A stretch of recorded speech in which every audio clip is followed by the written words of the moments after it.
5 etapas para buscar uma alta disponibilidade, né? O que você precisa ter em mente? Qual que é o seu plano para chegar, alcançar essa alta disponibilidade?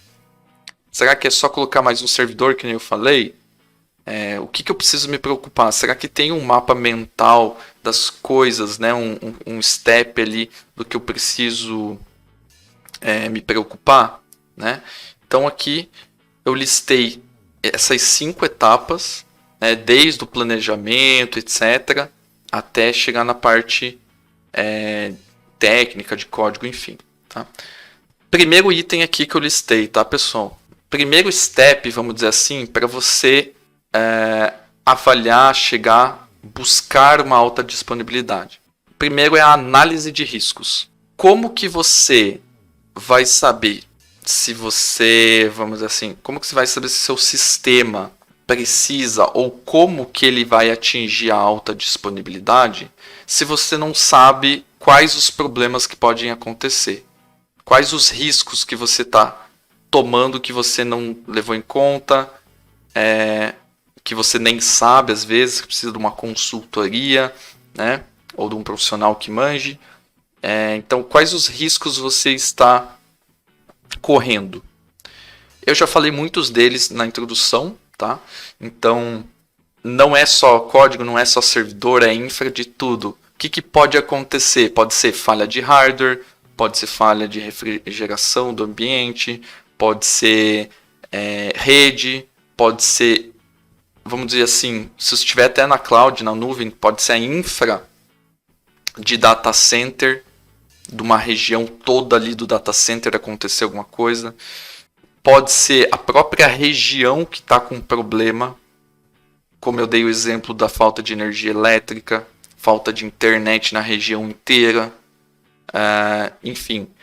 E um ponto que às vezes as pessoas também não levam em consideração, que são desastres naturais.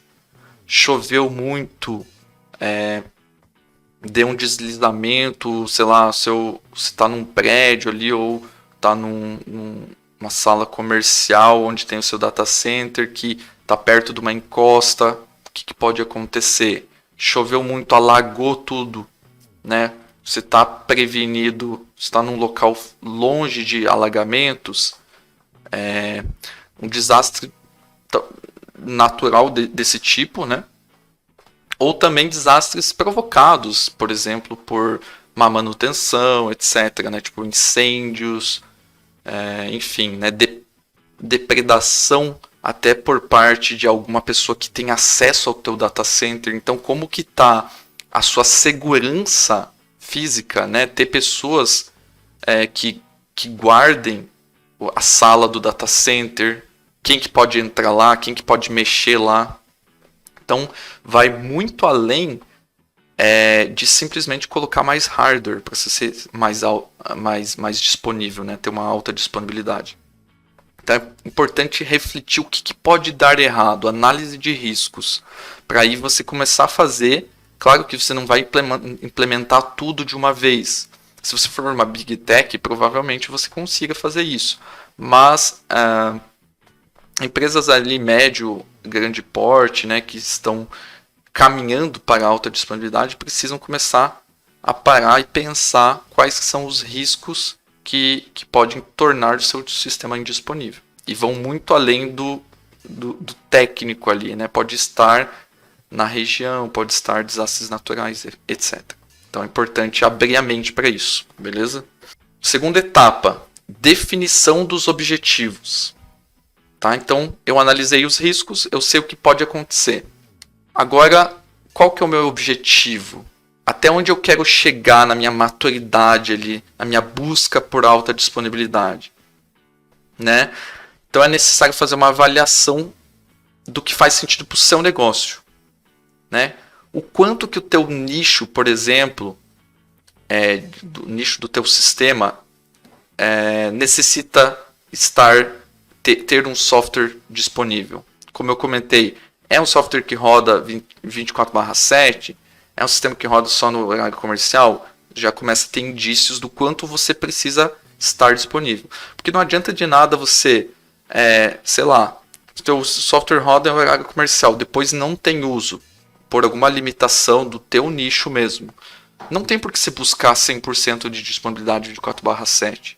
Porque você vai perder dinheiro, simplesmente sim, né? Então, não é buscar por ter o 100%, por ter uma alta disponibilidade. É buscar para ter o seu negócio sendo atingido, né? O seu cliente, o seu objetivo de negócio ser atingido, o seu cliente ser atendido da melhor forma e não simplesmente ter uma métrica bonitinha ali. Tá? Então tem que fazer sentido para o negócio. Qual que é a sua limitação financeira para dispor de todo o aparato, todas as preparações necessárias para estar disponível por mais tempo? Né? Tua empresa tem todo esse investimento para fazer? Não tem? Por onde que você pode começar? Qual que é o mais importante se você fizer um plano progressivo de ter alta disponibilidade? Você tem que estar preparado para qual nível de disponibilidade, que cai muito nessa parte do step by step, né? Eu tenho que primeiro estar preparado para falhas de servidor, então o hardware aqui eu preciso ter redundância, etc. Depois eu vou para um nível local, né, onde eu faço backup, faço um monte de coisa, né? Isso é normal, né? Mas local eu digo, você tem infras ali de redundância de internet, onde um problema na localidade de algum fornecimento de algum serviço não te impacte, e até para nível regional, onde se acontecer um desastre ali mesmo naquele local, naquele data center, eu consigo ter um outro data center, um secundário, onde eu possa habilitar ele e trabalhar de lá, oferecer o meu serviço de lá. Então, tem níveis que você vai atingindo, né? Problemas pontuais dentro do servidor da máquina, redundância de disco, depois servidor, 2 máquinas ali, 3 máquinas, etc. Redundância para problemas de fornecimento, segurança, etc. E aí, quando você atinge um nível mais maduro, é você ter uma réplica do seu data center geograficamente distante do teu primeiro data center. Né? Aí você está mais tranquilo. E ainda assim, né, você tem possibilidade de indisponibilidade. Né? Vai saber se toda a sua região, por mais que seus data centers sejam longe um do outro, um é 30 quilômetros do outro, por exemplo. Mas foi um negócio tão feio, tão problemático que atingiu toda aquela área. Às vezes atinge tipo, uma parte do continente. Você tem uma replicação dos seus serviços em outro continente, né? E aí, claro, começa a escalar num nível que você, conforme o seu tamanho, a sua necessidade, você vai ter que ir aumentando essas preocupações, essas infras também. Beleza, terceiro ponto, tá? Terceira etapa aqui. Arquitetura da solução / software, né? Por que eu estou colocando software e solução? Não é a mesma coisa? A gente pode ter uma live sobre isso, mas não é a mesma coisa, tá? Então, até porque existem os cargos de arquiteto de software e soluções, né? Muitas vezes nas empresas a gente faz os dois papéis, mas assim, by the book são diferentes. Na parte de arquitetura, você aqui já caindo um pouquinho mais específico no código, nos serviços, nos componentes que você vai projetar e desenvolver, você tem que ter preocupações de como é possível executar esse software paralelamente em vários hardwares. Porque não adianta nada se você tem dinheiro, você tem infra disponível para 2 servidores, mas o teu código ele foi desenvolvido de uma forma utilizando recursos que não conseguem compartilhar hardwares diferentes. Um exemplo aqui, tá? Você faz um login, por exemplo, você preenche um formulário. Um exemplo bom é um formulário de várias etapas, tá? Você abre uma tela, você tem um formulário de várias etapas. E a cada step desse formulário, avançar, avançar, vai pedindo várias coisas, você quer salvar essa primeira tela do formulário. E aí você vai para a segunda, se quiser voltar para a primeira, você ainda tem aquele dado salvo, etc. Se você programar o teu software de tal forma que você salve aquilo em memória, ou seja, guardado dentro da memória RAM do servidor, o que aconteceria se agora você tem um servidor, certo? Guardou dentro da memória dele. E agora você quer colocar outro servidor, né? A gente vai ver um diagrama depois ali para mostrar isso, tá? Na frente você coloca um balanceador de carga, um load balancer, que vai servir para quê? O teu usuário vai acessar, vai bater nesse balanceador de carga, e aí ele, dependendo desse balanceador de carga, que dependendo do algoritmo que ele utiliza, ele vai mandar a requisição para ser processada no teu sistema que está hospedado no servidor 1 ou no servidor 2.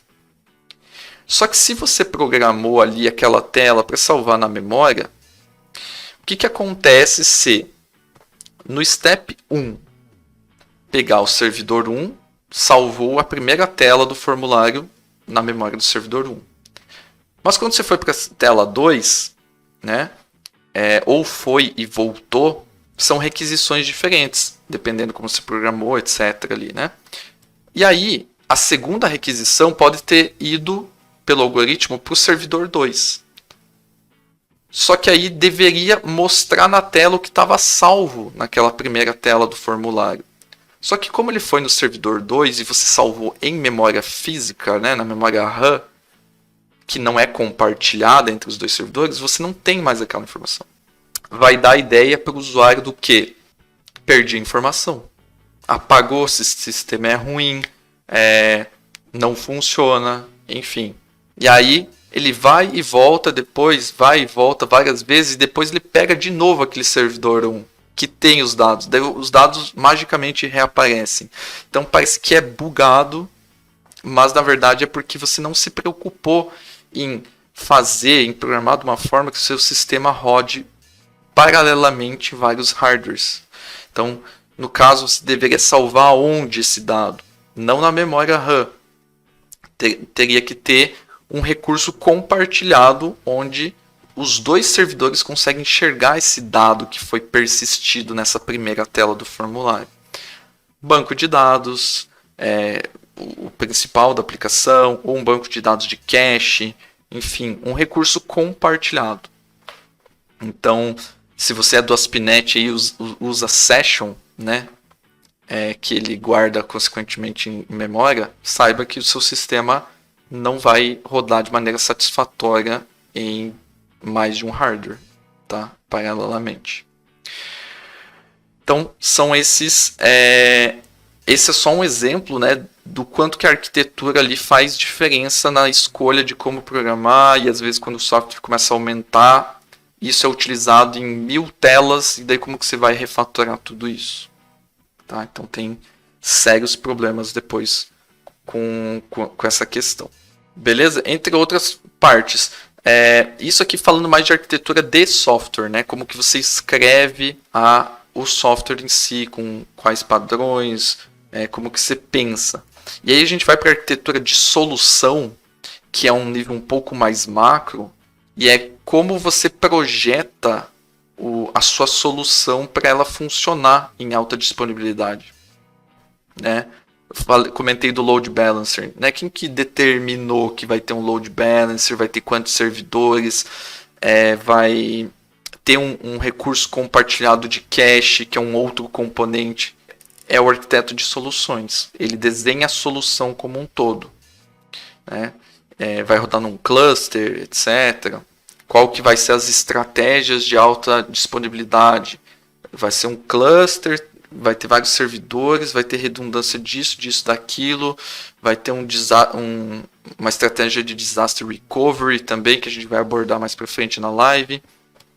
Então, ele faz essas decisões macro, e aí o arquiteto de software também, né, e o próprio desenvolvedor ali, vai tratar também detalhes do código, como eu comentei. Depende como que você persiste um dado dentro do código, com qual técnica que você utiliza.